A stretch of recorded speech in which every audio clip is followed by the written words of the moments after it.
The crew of the Athena watched helplessly as their ship's systems flickered and died. Captain Tom Reed stood on the bridge, his knuckles white as he gripped the command console. The alien signal had cut through their defenses like they were nothing. "Status report," he demanded, voice steady despite the chaos. Lisa, his chief engineer, looked up from her terminal, face pale in the emergency lighting. "They've somehow disabled our primary systems. Engines, weapons, life support, all shutting down. We're dead in space, Captain." The they in question were the Voidborn, a mysterious alien species that had been hounding human expansion for months. No one had ever seen them in person, but their technology vastly outmatched anything humanity had developed. "How long before life support fails completely?" Tom asked. 6 hours, maybe less, Marcus, the science officer, replied. "Whatever they hit us with, it's spreading through our systems like a virus." The ship shuddered as another pulse hit them. Through the view screen, Tom could see the Voidborn vessel, sleek, black, and nearly invisible against the starfield. It hovered menacingly, waiting for them to suffocate or surrender. "They want our ship intact," Lisa said suddenly, eyes widening with realization. "That's why they're using this method instead of just blasting us apart." Tom nodded grimly. "Then we'll give them our ship, but not in the way they expect." He turned to the crew. "Everyone to the lab. I have an idea." In the ship's laboratory, crew members gathered around as Tom explained his desperate plan. Before joining the space fleet, he had been researching biomechanical integration systems, ways to merge living tissue with machine. The research had been shelved as too experimental, too dangerous.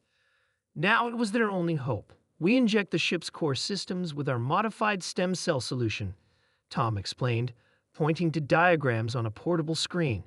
"If my theory is correct, the cells will bond with the hardware and create new pathways, organic ones that the alien virus can't recognize or shut down." "They're talking about turning our ship into a living organism," Marcus said, voice hushed with awe. "Exactly. A cosmic beast that responds to us, not their shutdown codes." Lisa frowned. "Even if this works, Captain, we'd be creating something completely unknown. The ship might develop instincts, unpredictable behaviors." "Better unpredictable than dead," Tom replied. "Any other ideas?" Silence answered him. They worked frantically, mixing compounds in the lab while the ship grew colder around them. The crew donned thermal gear as life support continued to fail. 5 hours left. 4. 3. The solution was ready. Tom stood before his crew, the glowing blue liquid contained in a series of injection modules. "Once we start, there's no going back," he warned them. "The ship you've known will be gone forever." No one objected. With grim determination, they split into teams and headed for the crucial injection sites throughout the vessel. The process was painful to watch. As the biomechanical solution spread through the Athena's systems, the ship trembled and groaned. Metal twisted and flexed in ways it was never designed to. Corridors pulsed with new growth, and control panels developed strange, vein-like structures beneath their surfaces. 2 hours after they began, Tom placed his hand on a console and felt it warm to his touch. It was working. "It's recognizing us," Lisa whispered in amazement. "The ship is responding to human contact." Marcus studied his readings. "The alien shutdown code is still present, but our new organic systems are bypassing it completely. We're creating new pathways faster than their virus can spread." As they watched, the emergency lights faded, replaced by a soft, blue-green bioluminescence that spread through the corridors. The ship hummed, not with machinery, but with something that felt disconcertingly like breathing.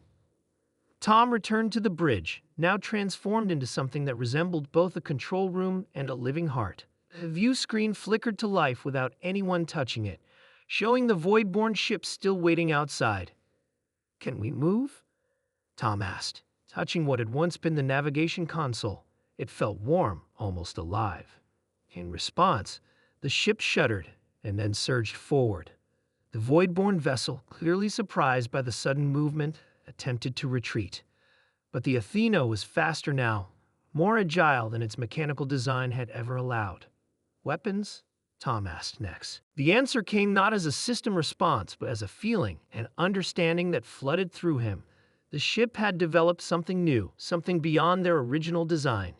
When the Athena attacked, it wasn't with conventional weapons, but with tendrils of energy that extended from its hull.